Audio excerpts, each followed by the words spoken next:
everyone, Amy Holcomb, Experiential Learning Supervisor, back for another episode of Food Science for the Win.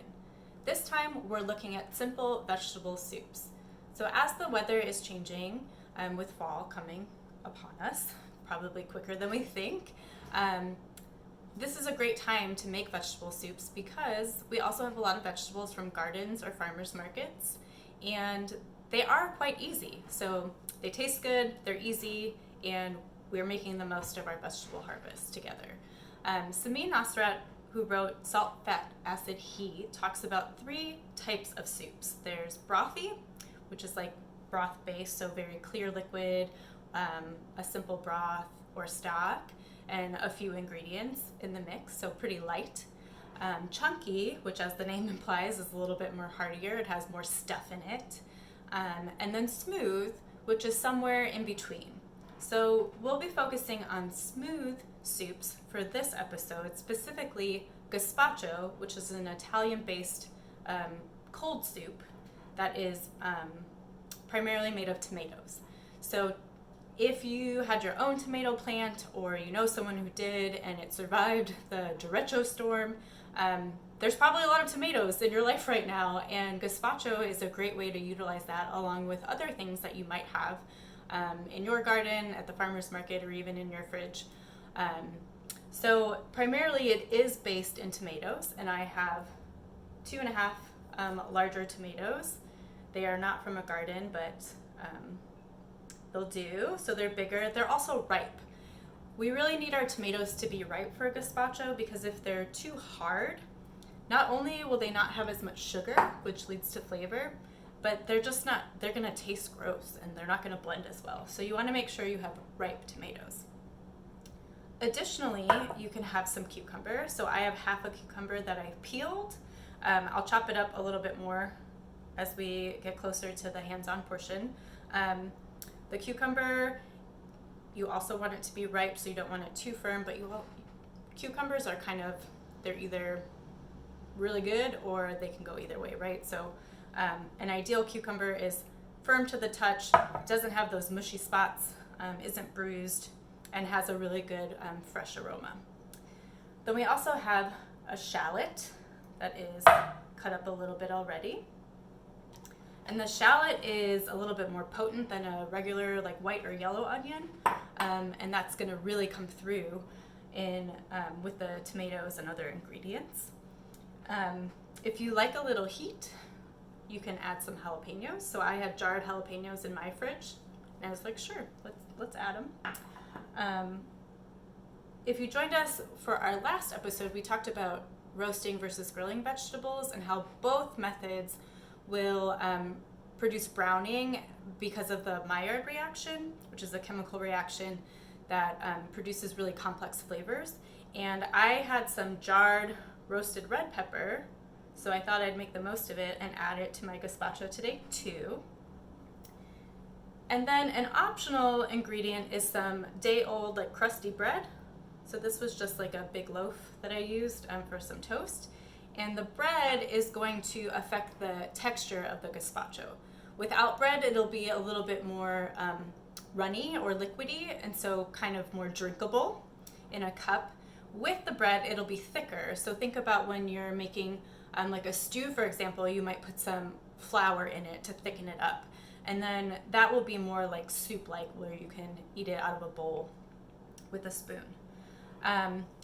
Gazpacho tends to have acid and oil as well, so we talked about that with our salad dressing episode, and I'm using some olive oil that I pre-measured. It's a 1/4 cup, and traditionally gazpacho will use a sherry vinegar. I was having a really hard time finding sherry vinegar in my local grocery stores, so I looked up some alternatives, and rice wine vinegar is the closest according to some of my sources. So I did have that, but you can also use red wine vinegar, just noting that red wine vinegar gives a little more punch, so you might need to balance that acid out with maybe a little bit more bread or more cucumber just to tone it down, or even a little bit more oil. White wine vinegar will also do in a pinch, as well as champagne vinegar.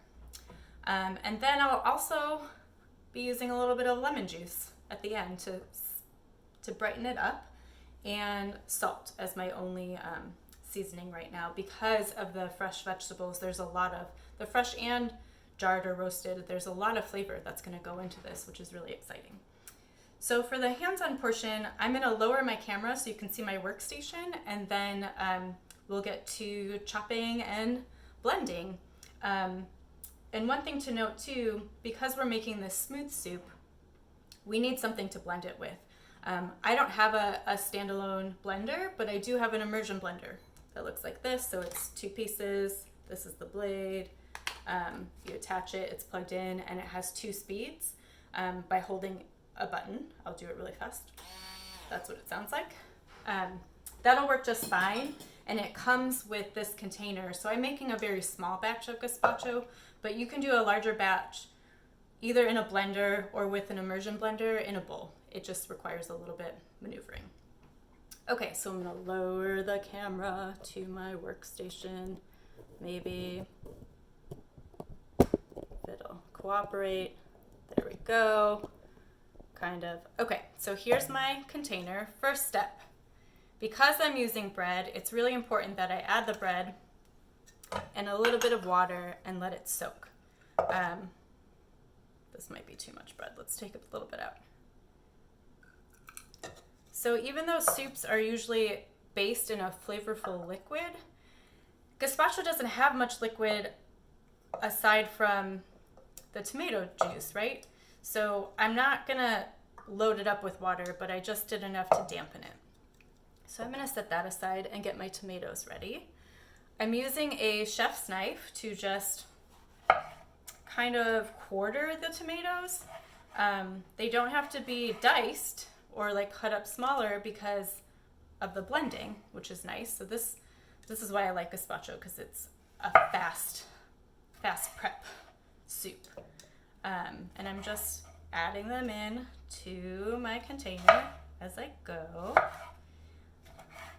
And because I'm doing like a smaller batch, I am going to keep an eye on how I'm filling up my container. We should be good, but I might stop at the 2 tomatoes for right now and adjust later if necessary. Next, I'm going to just coarsely chop my cucumber. You don't even need to do it. If you have a really good blender, you can just throw it in without pre-cutting, but I don't, so I'm going to be a little bit more mindful about how I'm prepping my vegetables. Same thing with the shallot. Add a little bit of that. All right. I'll do a couple of jalapeno slices, and I have a smaller piece of pepper and then a larger piece. All right. I think we're good on the vegetable end. So next, I'm gonna just do a pinch of salt for good measure. And this is the part where I'm gonna start blending. So if you'd like to mute the volume right now, it might be a little loud. But I have packed it all in there pretty well, and we'll see what happens.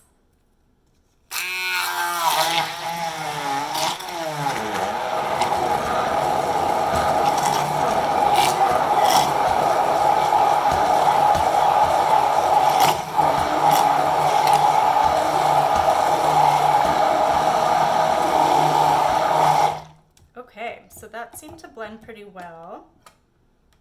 The color is on the lighter side, partly because of the bread, but also partly because cucumber too smells pretty great. And we blend first, and then we'll add some olive oil and just a little bit of the rice wine vinegar, so about a teaspoon for this size batch. In the resource guide, we do have links to full recipes, so you can take a look at that. And I'm just gonna kind of stir this in rather than getting my immersion blender back in there. Set this aside. So once I added that vinegar, the aroma really changes. Like, it's vinegar heavy, but we're gonna do this. And I might go ahead and add the remainder of my tomato just because there seems to be room now. I was a little worried about that before, but I'll do this. And then what's great about gazpacho is you can adjust your flavors along the way. So after I do this, we'll do a little taste test and see what else it needs. Finish it off with some lemon. I am going to turn this back on, so if you'd like to mute, now's the time.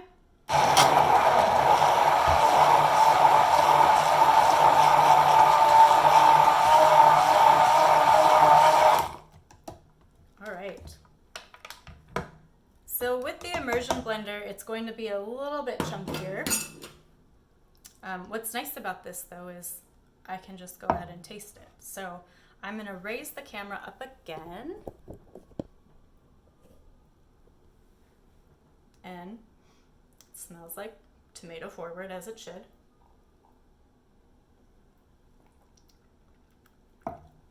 So I'm definitely tasting a hint of the jalapeno. I can taste the roasted red pepper, like that's a pretty distinct flavor, and the shallot, but they're all very subtle. So I could totally adjust my ratios on this to bring a little bit more vibrancy to the flavor profile. But for today's purposes, I will say that's pretty good. So I'd love for you to give it a try and let us know how it goes by leaving a comment in the video description.